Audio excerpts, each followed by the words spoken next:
అతి పరిశుద్ధుడైన ప్రభువైన యేసు నామములో శుభములు పలుకుతూ నేటి బంగారు పొరగ ధ్యానంలో కొన్ని ఆత్మీయ జీవిత సత్యాలను తెలుసుకుంటూ మరి ఒక ఆ, కరెక్ట్ బైబిల్‌లో ఈ మధ్య చెప్పుకుంటున్నాం కదా! మరి ఈ దినాన హిజ్కియా గురించి చెప్పాలని ఇద్దరు ముగ్గురు భక్తులు వారు ఇచ్చినటువంటి సందేశాలను కూడా నేను క్రోడీకరించి అవన్నీ మీతో పంచుకోవడానికి ఇష్టపడుతున్నాను. అయితే మన విశ్వాసులంగా మరి ఏ రకంగా క్రైస్తవులుగా కనిపించొచ్చు. మరి ఒక సంఘానికి చెందిన వారిగా ఉండొచ్చు. మరి ఆహ్, ఏ రీతిగానా సరే మారు మనసు అనుభవం మనం పొందిన వారంగా ఉండాలి. మరి విశ్వసించాలి.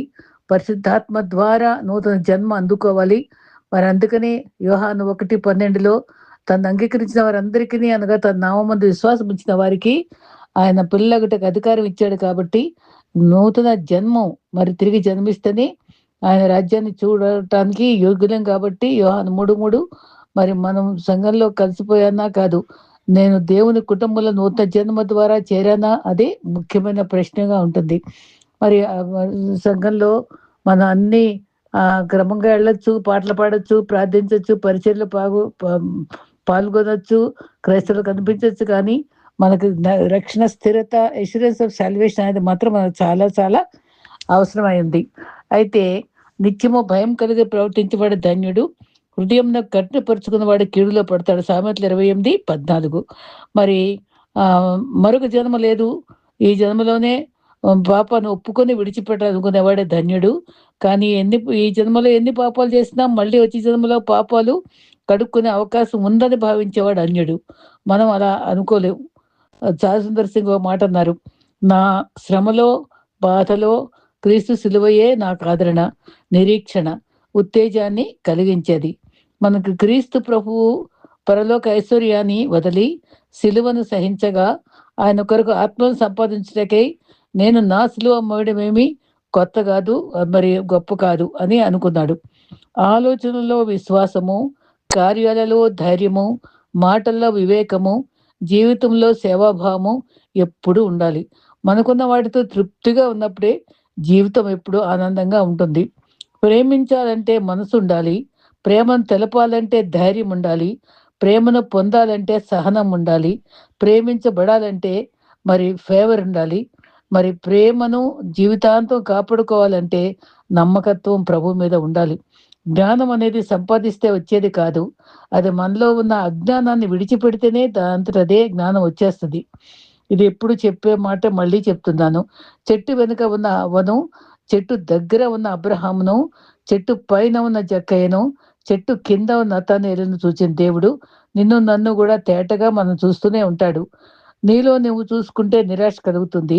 లోకం వైపు చూస్తే బాధ కలుగుతుంది. మరి క్రీస్తు వైపు చూస్తే మనకి నిజమైన శాంతి, నెమ్మది కలుగుతుంది. అయితే మరి నేరుగా మరి హిజ్కియా పాఠంలోకి వెళ్ళిపోదాం. 2 రాజులు 18 అధ్యాయము 6-7లో మూలవాక్యంగా తీసుకుంటే అతడు యెహోవాను తో హత్తుకుని ఆయన వెంబడి అంటే వెంబడించాడు. ఆయన వెంతీయలేదు. ఆయన మోషేకి ఆజ్ఞాపించిన ఆజ్ఞలన్నీ గైకొనుచున్నాడు గనుక అతను తోడుగా ఉన్నాడు. ఆయన వెళ్ళిన చోటల్లా కూడా విజయం పొందాడు. ఎంత మంచి మాటలు ఉన్నాయి చూడండి. యూదులకు కూడా రాజు అతనికి అపజయమే లేకుండా ఉన్నాడు హిజ్కియా. హిజ్కియా కథ మనకందరికీ తెలుసు.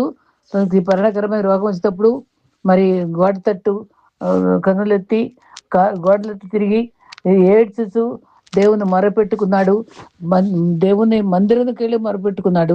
ఎంతో హంబుల్గా ప్రార్థించగా మరి మరి ప్రవక్త ద్వారా ఆయనకి 15 సంవత్సరాలు ఆయుష్ గుర్తులతో సహా ఇచ్చి ఆయన్ని చేశాడు. ఆయన 40 సంవత్సరాలు మరి దావీదు చేసిన రీతిగా చేయలేకపోయినా 27వ ఏట రాజ్యానికి చేరి 29 సంవత్సరాలు ఎంత అద్భుతంగా వాళ్ళ నాన్న మూర్ఖుడుగా ఉంటే మరి తనని అనుసరించక చక్కటి పరిపాలన చేసిన అనుభవాలు మనం చెప్పుకుందాం.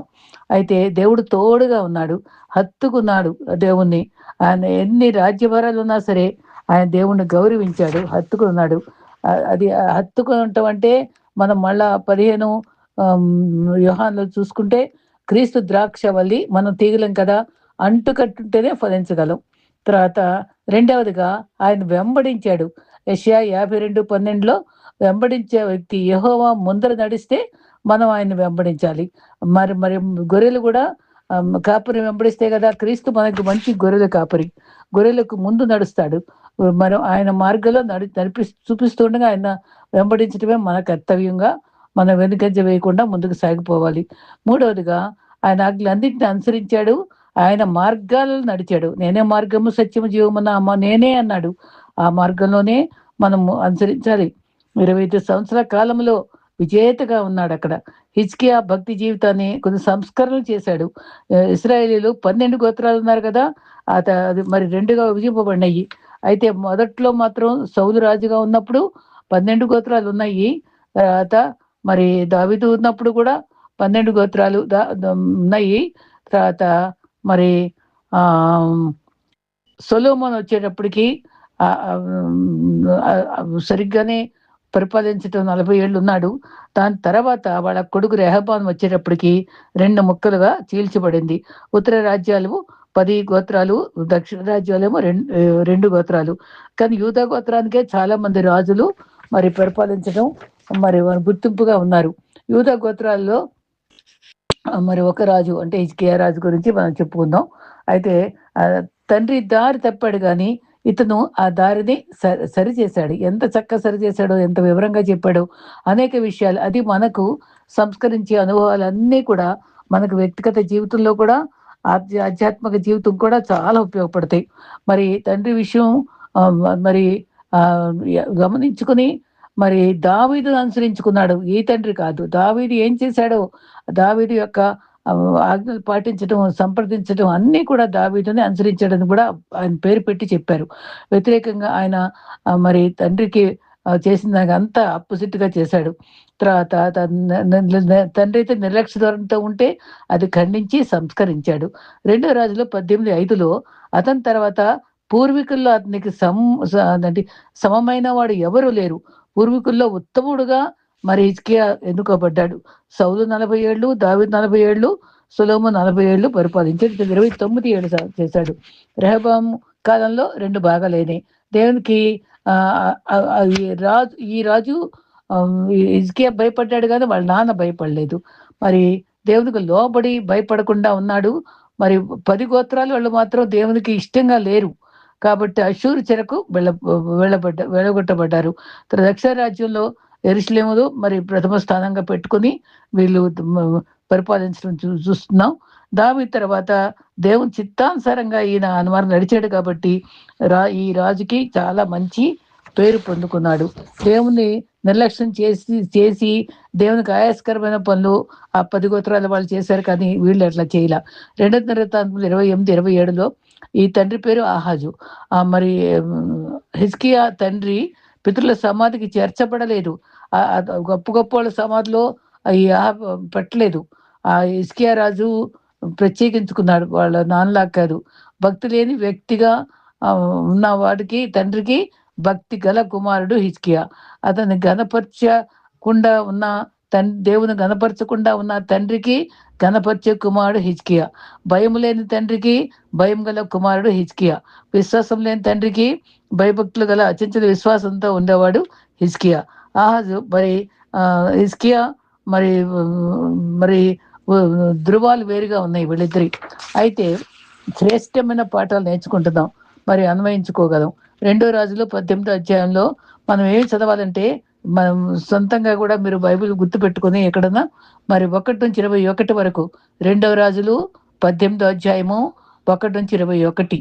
తర్వాత 2వ పాఠము 2 దినవృత్తాంతములు 29 అధ్యాయంలో అంతా కూడా 1-33. 2 దినవృత్తాంతములు 29 1-33. తర్వాత యెషయా మరి 36-39 వచ్చిన అధ్యాయాలన్నీ కూడా చదువుకుంటే ఈ హిజ్కియా యొక్క చరిత్ర అంతా వివరంగా ఉంది. మరి 25వ ఏట యంగ్‌గా ఉన్నప్పుడు మరి తన యొక్క పరిపాలన ఆరంభించి 716 క్రీస్తు పూర్వం నుంచి 687 వరకు ఆయన పరిపాలన కొనసాగించాడు. మరి హిజ్కియా అనే పేరుకు యెహోవా బలము అని అర్థం అంట. ఎంత మంచి మాట అండి. యెహోవా బలము, యెహోవాయే నా బలం అనే మాట అంటండి. దేవుని కొరకు మరి అక్కడ పాడిన పట్టణాన్ని, ఆ జనాంగాల్ని బాగు చేయదలుచుకున్నాడు. ఆయన బలంగా ఆ దేవుని యొక్క బలమైన దేవుని ఆశ్రయించి బలంగా సేవ చేశాడు. పేరు తగ్గట్టుగానే చేశాడు. అసలు అందుకనే ఫిలిప్పీలో 4:13 ఏముంటదండి? I can do all things through Christ who strengthens me. నన్ను బలపరచువాని యందే సమస్తము చేయగలను. నిజమే, మనం కూడా ఆయన బలపరిస్తేనే ఏ పనులన్నా చేయగలము. మరి దావీదు కూడా తమ దేవుని ఎరుగువారు బలము కలిగి గొప్ప కార్యాలు చేస్తారు. ఎంత చక్కటి మాటలు ఉన్నాయండి బైబిల్‌లో. మరి హిజ్కియా ఇంత గొప్ప విషయాలు కదా ఎవరు నేర్పించారు ఆయనకి? 2 దినవృత్తాంతం 29లో ఆళ్ళ తల్లి అబియా, ఎంత తల్లి యొక్క ఎంత నడిపింపు ఎంత గొప్పదో చూడండి. తల్లి ఎంతగా ఉండమని నేర్పుద్ది కాబట్టే అంత సంస్కరణలు చేయడానికి ముందుకొచ్చాడు. తల్లి భయభక్తులు, ఎంతో మంది భక్తుల యొక్క చరిత్రలు గమనిస్తే వాళ్ళ తల్లి ప్రార్థన కన్నీటి ప్రార్థన అని చెప్తారు. అగస్టిన్ కూడా తల్లి ప్రార్థనలు నేను కొట్టుకొనొచ్చాను ఆ ప్రవాహంలో అని చెప్తాడు. మరి చార్లెస్ వెస్లీ కూడా అమ్మ పడక మీద తెల్లవారుజామున అందరి పిల్లల కోసం కన్నీటితో ప్రార్థన చేసింది. యెహోవా నా బలమా అని పాడుకుంటున్నాం మనం. మన బలమైన దేవుని గానము చేయుడి అని పాడతాం.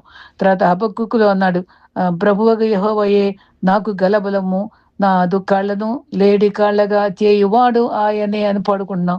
నిజంగా ఎన్నో సార్లు మనం ఆయన బలాన్ని కీర్తిస్తూ ఉంటాం. ఆ పేరే హిజ్కియా పేరు. మోషేని చూస్తే మరి యోకెబెతు తల్లి ఎలా దాచిందో అది గుర్తొస్తది. మరి హ్మ్. తిమోతిని చూస్తే వాళ్ళ యునెకే లోయి వాళ్ళ అమ్మమ్మ గుర్తొస్తారు. నిజంగా ఇక్కడ కూడా అబియా గుర్తు చేసుకోవాలి. 2 దినవృత్తాంతం 29:1-11లో తండ్రి యొక్క ధర్మశాస్త్రము మరి నిర్లక్ష్యం చేశాడు. ఆలయాన్ని నిర్లక్ష్యం చేశాడు. తర్వాత ధర్మశాస్త్రాన్ని కూడా నిర్లక్ష్యం చేయడం మనం గమనిస్తున్నాం. ఈ రకంగా తండ్రి మరి కుమారుడు సరిచేసుకుంటూ వచ్చాడు. మనం పరిచర్య చేసే భాగ్యము మనకు లభించింది. దేవుని యొక్క పరిచారకులుగా మనం ఉండాలి. మరి జత పనివారంగా ఉండాలి. ఆయన రాజ్యము నీతిని వెతకాలి. హిజ్కియా తీసుకున్న నిర్ణయము స్ఫూర్తిదాయకంగా మనకుండాలి. అంత సంస్కరణ చేయడానికి ముందుకొచ్చాడు. ఆయన మన కుటుంబంలో గాని, సమాజంలో గాని ఏదన్నా అవకతవకలు ఉన్నప్పుడు ప్రభువుని ప్రార్థన చేసి దాన్ని సంస్కరించడానికి మనం దేవుని శక్తితో పూనుకోవడం మనకిక్కడ నేర్పిస్తుంది. మరి దినవృత్తాంతంలో 29:2లో యథార్థంగా ప్రవర్తించాడు. రాజులు మరి దేవుని చిత్తానుసారంగా జీవించాడు మరి హిజ్కియా. దావీదు తర్వాత భక్తి గలవాడుగా హిజ్కియా యూదారాజులతో సమమైన వాళ్ళెవరు లేరని కూడా పదే పదే అనిపించుకున్నాడు. అందుకనే దావీదు ఎలా ఉన్నాడు? అపొస్తలుల కార్యము 13:22లో మరి దావీదు దేవుని ఉద్దేశాలన్నీ నెరవేర్చాడు. అలాంటి మనస్తత్వంతోటే హిజ్కియా కూడా ప్రవర్తించాడని చెప్పబడింది. యెహోవా మందిరమును ఏమేం పని చేశాడంటే యెహోవా మందిర ద్వారములు తెరిచాడంటండి. అది మూసుకుపోయినాయి. అసలు పట్టించుకోలేదు. ఆయన ఇప్పుడు కొడుకు అది తెరిచాడు. తండ్రి కాలంలో మూయబడ్డాయి. తలుపులు తీయడం ఇదేందుకు గుర్తు? సహవాసం గుర్తు. ఒక్కోసారి రహస్య ప్రార్థన కూడా తలుపులు వేసుకొని చేయమంటం కూడా తెలుస్తుంది. మొదటిది తండ్రి తలుపులు మూసాడు. ఇది వీళ్ళేమో మన మన హృదయమైన తలుపులు తెరుచుకున్నప్పుడు ఆయన మన హృదయంలోకి వచ్చి నివాసం చేస్తాడు. అది కూడా గుర్తు తెచ్చుకుందాం. ఆయనతో సహవాసం చేయాలి. అప్పుడే ఆనందంగా కొనసాగుతాం. దేవునికి తండ్రి ప్రథమ స్థానం ఇవ్వాలి. మరి కుమారుడు దేవునికి ప్రథమ స్థానం ఇచ్చాడు. మరి లేవీయులను పిలిపించాడు. లేవీయులే కదా మరి బలులు అర్పించేది. ఆ లేవీయులను పిలిపించి మందిర సేవ ప్రతిష్ఠ చేశాడు. చూడండి ఎంత మంచి పనులు చేశాడు. ప్రతిష్ఠించాడు. మందిర తలుపులు తెరవబడ్డాయి. మందిర ప్రతిష్ఠించి నిషిద్ధ వస్తువులన్నీ బయట వేస్ట్ పనులన్నీ వస్తువులన్నిటిని కూడా పారేయించేశాడు. మందిరం సరిచేశాడు. మరి నిజంగానే మరి ప్రభు కూడా మరి దేవాలయంలోకి వెళ్ళి ఇదంతటిని శుద్ధి చేయలేదండి, అదంతటి ప్రక్షాళన చేయలేదా? నా నా దేవాలయాన్ని దొంగల గుహగా చేస్తారా అని రోషపడ్డాడు. అక్కడ ఇతను కూడా రోషంగా అదంతా సరిచేశాడు. అందుకనే దావీదు కూడా నా దేవుని యొక్క ఇంటిని గురించిన ఆసక్తి భక్షిస్తుందని కూడా చెప్పాడు. ఆశ కలిగి తపన కలిగి సేవ చేశారు. మన హృదయాన్ని దేవుని ఆలయం కాబట్టి మనం దేవుని ఎక్కువ ప్రేమించాలి. దేవుని కంటే ఎక్కువ ఎవరిని ప్రేమించకూడదని ప్రభువు మనకు సెలవిస్తున్నాడు. మనల్ని మనం సమర్థించుకోవాలి. సంస్కరణకి ఆధ్యాత్మిక జీవితాన్ని పురుకొల్పుకోవాలి. ఈ రకంగా మనము మరి దేవుని యొక్క చిత్తంలో మరి వివిధ సంస్కరణ అన్ని గుర్తుపెట్టుకోవాలి. మరి ధనవంతుడు ఒకసారి ఒక్కడి కొదువు ఉంది అంటే నిషిద్ధ వస్తువేది ఆస్తి, అది వదులుకోలేదు. అది అది పడేయమంటే దేవుని కొరకు ఇమ్మంటే ఇవ్వలేకపోయాడు. ఎవరికి వారు పరీక్షించుకోవాలి, సంస్కరించుకోవాలి. ఏ ఒక్కడి కొదువుగా ఉందో సరి చేసుకోవాలి. మరి అప్రతాలు ఒప్పుకొని విడిచిపెట్టాలి. మన పితరులు ద్రోహులై చెడుతా నడిచి విసర్జించి మరి అలక్ష్యం చేశారు, తృణీకరించారు. దావీదు చిరకాలము ఏమన్నాడు అక్కడ, యెహోవా మందిరములో నివసిస్తాను. ఆయన 23వ కీర్తనలో కూడా ఎంతో చక్కగా ఆయన మందిరంలో నివసిస్తాను. మరి యెహోవా కాపరి దాంట్లో ఎంతో మంచి అద్భుతమైనటువంటి కంఫర్టింగ్ వర్డ్స్ మనకు కనబడుతున్నాయి. తర్వాత మరి ద్వారాలన్నీ మరి తెరిచి బాగు చేశాడు. మరి అంతకుముందు మూసేసే తండ్రి మూపెట్టి దేవాలయం వెళ్ళటానికి ఎవరికి అవకాశం రాలా. ఇప్పుడు అవకాశం వచ్చింది. అసలు మరి వాక్యం నేర్చుకోవడానికి చక్కటి వాక్యం 119వ కీర్తన మరి 115 దాంట్లో ఏముంటుంది, ఆహ్, నీ వాక్యము నా పాదములకు దీపము, త్రోవకు వెలుగై ఉన్నది అని కూడా మనం చెప్పబడింది మనకి. కాబట్టి ఆత్మ దీపమును వెలిగించు యేసు ప్రభు అని పాడుకుంటున్నాం. మన ఆత్మ దీపాన్ని మనం వెలిగించుకోవాలి. దీపాలు వెలుగుగా మరి ఉండేటట్టుగా మనం చూసుకోవాలి.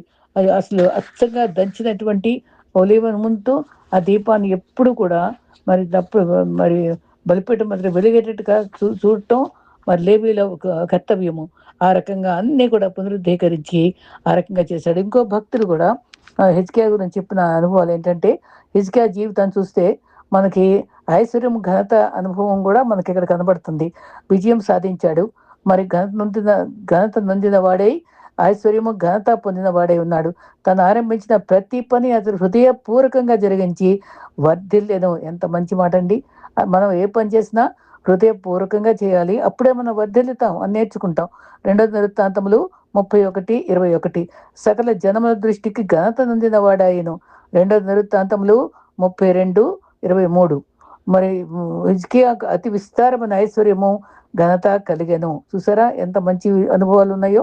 ఐశ్వర్యము, ఘనత కలిగింది. 2 దినవృత్తాంతములు 32:27 హిజ్కియాకు మరి సర్వ ప్రయత్నములందును వృద్ధి పొందెను. మనం చేసేది కూడా అతను చేయనిదంతా కీర్తన 1లో ఉంది కదండి, అతను నీటి వలన నాటబడిన వలె చేయనిదంతా సఫలమగును. అది ఇక్కడ కూడా సర్వ ప్రయత్నములను వృద్ధి పొందెను. 2 దినవృత్తాంతములు 32:30 నిజానికి ప్రతి మనిషి కోరుకునేది ఇదే. ఏ పని చేసినా, ఏ ప్రయత్నం చేసినా విజయం సాధించాలి, ఐశ్వర్యము, ఘనత కలగాలి, తిందనము అభివృద్ధి చెందుతూ వృద్ధి పొందాలని కోరుకుంటాం. అయితే మనందరం అనేక విషయాల్లో అనేక సార్లు ఫెయిల్యూర్ అయిపోతాం. అభివృద్ధి అనేది చూడకుండా ఉంటున్నాం, వృద్ధిని పొందకుండా జీవిస్తున్నాం. అన్నీ మనం కోరుకునే దొరకటలా. అయితే దీనికి కారణం ఏంటి? మరి ఒక ఈమెయిల్ ఈరోజు ఒక ఈమెయిల్ వచ్చిందండి. రోజు మీరు కొన్ని వాక్యాలు మీరు రోజు కూడా చదువుకుంటూ ఉంటే మంచి మేలు జరుగుతుంది, మీరు తప్పకుండా అవన్నీ చదవండి అని చెప్పారు. అయితే మొదటి వాక్యం ఏంటంటే, యెషయా 41:10 భయపడకు, నేను నీకు దిగులు పడకు, నీకు తోడై ఉంటాను. రెండవదేమో కీర్తనలు 55:20 నీ భారంని యెహోవా మీద వేయము, ఆయన ఆదుకుంటాడు. మూడవదేమో మరి దేవునికి అసాధ్యమైనది ఏదీ లేదు. 101 కీర్తన 7వ తర్వాత యెషయా 40:31 యెహోవా కొరకు ఎదురు చూసేవారు నూతన బలం పొందు. ఎంత మంచి ప్రామిసెస్ అండి.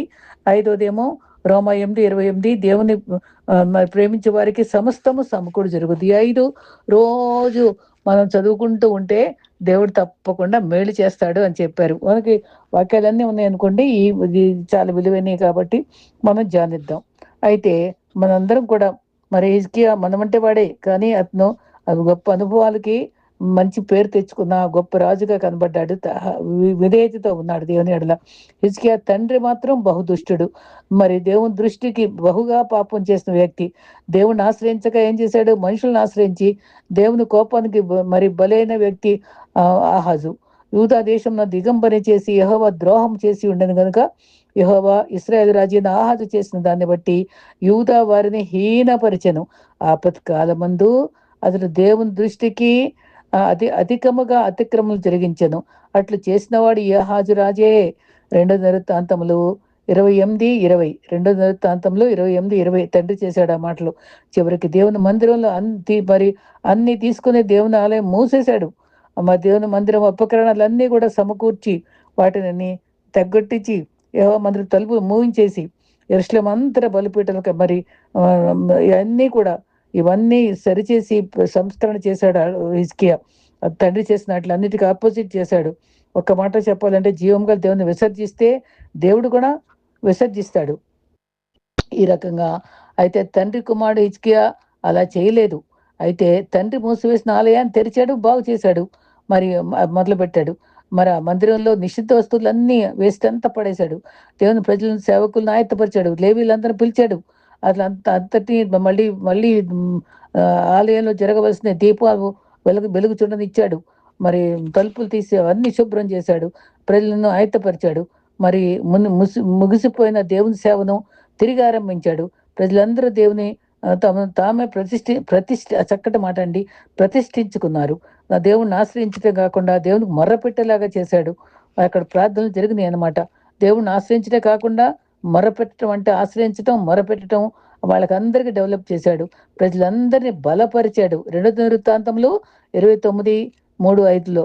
తర్వాత ఈ రీతిగా ప్రతి విషయంలో దేవునికి ఇష్టమైన కార్యాలు చేయటం వలన, దేవుణ్ణి ఆశ్రయించడం వలన, దేవుని భయభక్తులు కలిగి జీవించడం వలన, దేవుణ్ణి అనుసరించడం వలన హిజ్కియా అన్ని విషయాల్లో వృద్ధి పొందాడు.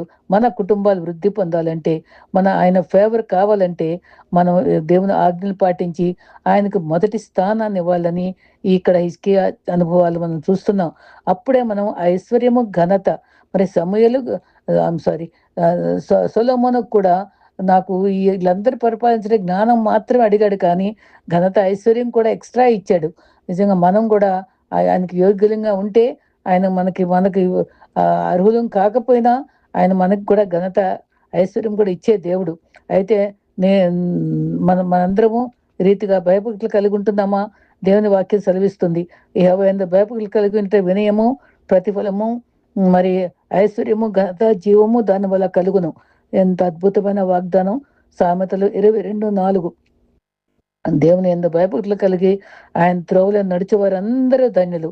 కీర్తనలు 121:1.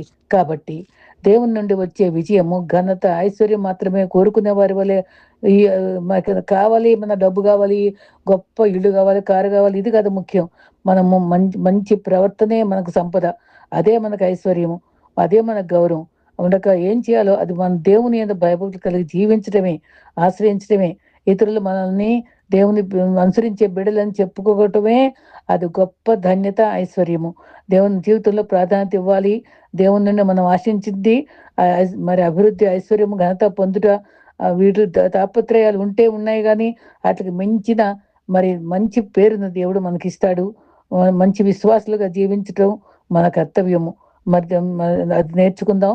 మరి ఇటువంటి గొప్ప భక్తుల గురించినటువంటి ఒక్కొక్క భక్తులు చెప్పే అదే వాక్యమే కానీ వెలికి తీసి మనకి హత్తుకునేటట్టుగా చెప్పబడినటువంటి ఈ వాక్యాన్ని మనం హృదయంలో భద్రపరుచుకుని మరి మంచి రక్షణ, స్థిరత కలిగిన వారమై, మరి దేవుని యొక్క కార్యాలయంలో ఆసక్తి గల వారమై, ఆసక్తి భక్షిస్తుంది అన్నాడు.